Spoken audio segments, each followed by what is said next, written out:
ಯಡಿಯೂರಪ್ಪನವರ ಸಾಧನೆ ಬಹುಶಃ ಈ ರಾಜ್ಯ ಕಂಡಂಥ ಒಂದು ರೈತ ಹೋರಾಟಗಾರರು ಕೊಟ್ಟ ಮಾತಿನಂತೆ ನಡ್ಕೊಳ್ಳೋವಂಥವ್ರು ಭಾಳ ಅಪರೂಪ ರಾಜಕಾರಣದಲ್ಲಿ. ಏನಾದರೂ ಒಂದು ವೇಳೆ ರಾಜಕಾರಣದಲ್ಲಿ ಕೊಟ್ಟ ಮಾತಿನಂತೆ ನಡ್ಕೊಳ್ತಾರೆ, ನಂಬುದವ್ರನ್ನ ಕೈ ಬಿಡಲ್ಲ ಅನ್ನೋ ಒಂದು ಹೆಸರು ಯಾರಿಗನ್ನ ಇದ್ದರೆ ಆ ಮೊದಲನೇ ಸಾಲಿನಲ್ಲಿ ಯಡಿಯೂರಪ್ಪನವ್ರು ಇರ್ತಾರೆ. ಅಂಥ ಯಡಿಯೂರಪ್ಪನವರ ಒಂದು ಕಾರ್ಯಕ್ರಮನ 50 ವರ್ಷದ ಅವರ ಹೋರಾಟದ ಜೀವನದ ಬಗ್ಗೆ, 50 ವರ್ಷದ ರಾಜಕೀಯದ ಸಾಧನೆ ಬಗ್ಗೆ ಇಂಥ ಒಂದು ಕಾರ್ಯಕ್ರಮದಲ್ಲಿ ನಾವೆಲ್ಲ ಬಂದು ಸೇರಿರೋದು ಭಾಳ ಸಂತೋಷ.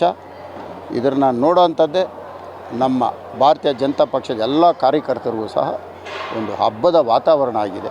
ಭಾಳ ಸಂತೋಷ. ಪಂಚರಾಜ್ಯ ಚುನಾವಣೆಗಳಲ್ಲಿ ಭಾಳ ಪ್ರಮುಖವಾಗಿ ಪಶ್ಚಿಮ ಬಂಗಾಳ, ಅದು ಒಂದು ರಾಜ್ಯ ಅಂತ ಹೇಳೋದಕ್ಕಿಂತ ಒಂದು ದೇಶಕ್ಕೆ ಹಿಡಿದಂತಹ ಒಂದು ಕೆಟ್ಟ ವ್ಯಕ್ತಿ, ಕೆಟ್ಟ ಪರಿಸ್ಥಿತಿ ನಿರ್ಮಾಣ ಮಾಡೋಕ್ಕೆ ಹೊರಟಿದ್ದಂತಹ ಒಂದು ಅಲ್ಲಿ ತೃಣಮೂಲ ಕಾಂಗ್ರೆಸ್.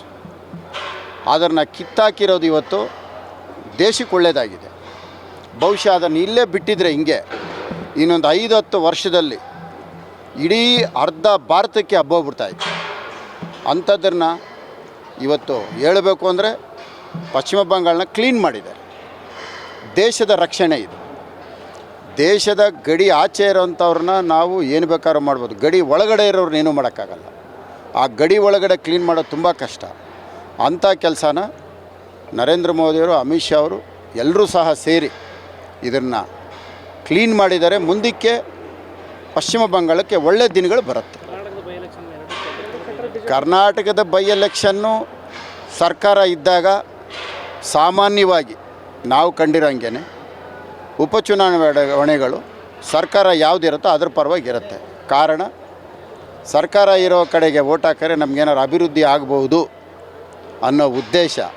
ಆಮೇಲೆ ಒಂದು ಬೈ ಎಲೆಕ್ಷನ್ ಗೆಲ್ಲಕ್ಕೆ ಬಹುಶಃ ಒಂದು ಮುಖ್ಯಮಂತ್ರಿಗಳು 10 ಸಾರಿ ಹೋಗಿರೋದು, ಕಾಂಗ್ರೆಸ್ ಪಕ್ಷದ ಅಧ್ಯಕ್ಷರು ಒಂದು 20 ಸಾರಿ ಹೋಗಿರೋದು, ಇಡೀ ಮಂತ್ರಿಮಂಡಲನೇ ಹೋಗಿ ಅಲ್ಲಿ ಕುಂತಿರೋದು.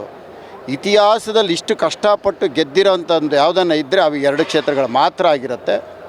ಅಂದರೆ ಅವರು ಹೋರಾಟ ಎಷ್ಟು ಮಾತ್ರಕ್ಕಿದೆ, ಅವರ ಒಂದು ಶಕ್ತಿ ಎಷ್ಟಿದೆ ಅನ್ನೋದು ಇದರಲ್ಲೇ ಕಾಣುತ್ತೆ. ಒಂದು ಉಪಚುನಾವಣೆಗೆ ಇಷ್ಟು ಕಷ್ಟಪಡಬೇಕಾಗಿರಲಿಲ್ಲ ಅವರು. ಯಾಕಂದರೆ ಒಬ್ಬರು ಹಾಲಿ ಸಂಸದರು, ಒಬ್ಬರು ಇನ್ನೊಬ್ಬರು ಸಚಿವರು ಒಂದೇ ಕುಟುಂಬದಲ್ಲಿ ಇದ್ದುಕೊಂಡು ಇಷ್ಟು ಕಷ್ಟಪಡೋಂಥದ್ದು ಇರಲಿಲ್ಲ. ಆಮೇಲೆ ಕೊನೆ ಕ್ಷಣದಲ್ಲಿ ಜಮೀರ್ ಅವ್ರನ್ನ ಕಾಲಿಡಿದು ಕರ್ಕೊಂಬಂದು ಗೆಲ್ಲೋಂಥ ಅವಶ್ಯಕತೆ ಆ MP ಮತ್ತು ಸಚಿವ್ರಿಗೆ ಇರಲಿಲ್ಲ. ಅವತ್ತು ಜಮೀರ್ ಅವ್ರು ಕಾಲಿಡ್ದಿದ್ದಕ್ಕೆ ಅವ್ರು ಬಂದಿದ್ದು. ಅವ್ರು ಕಾಲಿಡ್ಕೊಂಡಿಲ್ಲ ಅಂದರೆ ಅವ್ರು ಬರ್ತಾ ಇರಲಿಲ್ಲ.